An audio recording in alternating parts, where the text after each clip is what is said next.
Hello friends, இன்றைக்கி நம்ம வீடியோவில் அசோகரை பற்றி தான் பார்க்க போகிறோம். அசோகரை பார்த்தீங்கன்னா பாப்புலராக அசோகர் த கிரேட்னு கூப்பிடுவாங்க. அசோகர் பார்த்தீங்கன்னா மௌரியன் டைனாஸ்டியோட 3rd எம்பரராக இருந்தார். ஸோ அசோகரோட கிராண்ட்ஃபாதர் பார்த்தீங்கன்னா சந்திரகுப்த மௌரியா. ஸோ இவர் தான் பார்த்தீங்கன்னா மௌரியன் டைனாஸ்டியோட ஃபவுண்டராக இருந்தார். அப்புறம் அசோகரோட அப்பா பேர் பார்த்தீங்கன்னா பிந்துசாரா மௌரியன்.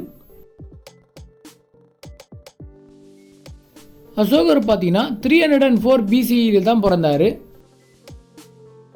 இவர் பார்த்தீங்கன்னா பாட்டாலிபுத்ரான்ற இடத்துல தான் பிறந்தார். அதாவது இப்போ இருக்கிற பாட்னால தான் பிறந்தார். அசோகரோட அப்பா பேர் பார்த்தீங்கன்னா பிந்துசாரா. அப்புறம் அசோகரோட அம்மா பேர் பார்த்தீங்கன்னா சுபந்திரங்கி. அசோகரோட ஸ்டார்டிங் ஸ்டேஜில் பார்த்தீங்கன்னா பிந்துசாராவுக்கு அசோகர் மேலே அந்த அளவுக்கு ஒரு ஈர்ப்பு இல்லை. அசோகர் பார்த்தீங்கன்னா ஒரு மாதிரி கருப்பாக இருப்பார். ஸோ அதனாலே பிந்துசாராவுக்கு அசோகர் மேலே அந்த அளவுக்கு ஒரு ஈர்ப்பே இல்லாமல் இருந்துச்சு.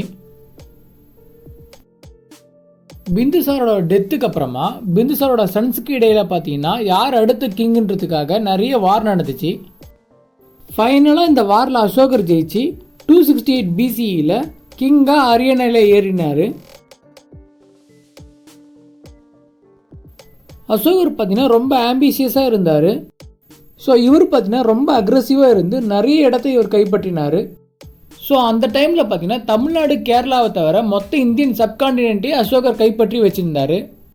ஸோ இந்த மேப்பில் இருக்கிற எல்லா ரீஜனும் பார்த்தீங்கன்னா அசோகர் கேப்சர் பண்ண இடம் தான். ஸோ அசோகரோட இந்த ஸ்ட்ரென்த்துனால பார்த்தீங்கன்னா அசோகரை பார்த்தீங்கன்னா அசோக சக்கரவர்த்தின்னு எல்லாருமே கூப்பிட்டாங்க. அதாவது சக்கரவர்த்தின்னு என்னென்னு பார்த்தீங்கன்னா கிங் ஆஃப் கிங்ஸ்னு சொல்லுவாங்க. ஸோ அந்தளவுக்கு பெரிய கிங்காக இருந்தார் அசோகர். இப்போ நம்ம கலிங்கா வாரை பற்றி பார்ப்போம். அசோகரோட லைஃப்பில் ஒரு டேர்னிங் பாயிண்ட்டாக அமைஞ்சது என்னன்னு பார்த்தீங்கன்னா இந்த கலிங்கா வார் தான். கலிங்கா பிளேஸ் பார்த்தீங்கன்னா இப்போ இருக்கிற ஒடிசாவில் தான் இருக்குது.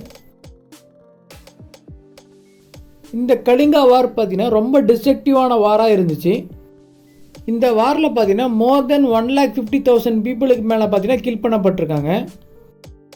பட் இருந்தாலும் அசோகர் அவருடைய ஆர்மியை வச்சு இந்த வாரில் வின் பண்ணி கலிங்காவை ரூல் பண்ண ஆரம்பித்தார். அசோகர் இந்த போரில் வின் பண்ணாலுமே இந்த அளவுக்கு ஒரு பேரழிவை அசோகரால் தாங்கிக்க முடியல. இந்த வாரோட அழிவுகள் பார்த்தீங்கன்னா அசோகரை ரொம்பவே டிஸ்டர்ப் பண்ணிச்சு. ஸோ இந்த கலிங்கா வாருக்கு அப்புறமா அசோகர் அவருடைய வாழ்நாள் முழுவதும் வார் பண்ணாமல் இருக்கணும்னு முடிவு பண்ணிட்டாரு. ஸோ அதனால் அசோகர் வயலன்ஸ் அண்ட் வாரெல்லாம் ஸ்டாப் பண்ணிவிட்டு புத்திசம்க்கு கன்வெர்ட் ஆனார்.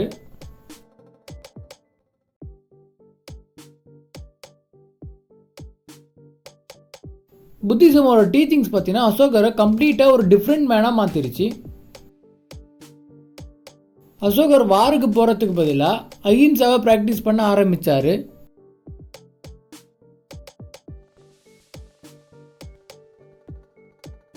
கலிங்கா வாருக்கு அப்புறமா அசோகரோட ஒன்லி எய்ம் என்னன்னு பார்த்தீங்கன்னா புத்திசமை உலகம் முழுக்க பரப்புறதாவே இருந்துச்சு.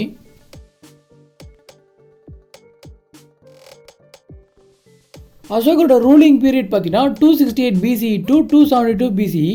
ஸோ இது வரைக்கும் ஒரு ஆட்சி புரிந்திருக்காரு.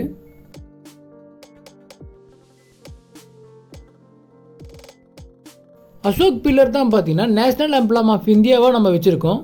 அதே மாதிரி அசோகரோட சக்கரா தான் பார்த்தீங்கன்னா நேஷனல் ஃப்ளாக் ஆஃப் இந்தியாவில் இருக்குது. ஸோ ஓகே ஃப்ரெண்ட்ஸ், உங்களுக்கு இந்த வீடியோவில் அசோகரை பற்றி புரிஞ்சிருக்குன்னு நம்புகிறேன். உங்களுக்கு இந்த வீடியோ பிடிச்சிருந்தா லைக் பண்ணுங்கள், ஷேர் பண்ணுங்கள், சப்ஸ்கிரைப் பண்ணுங்கள். தேங்க்யூ.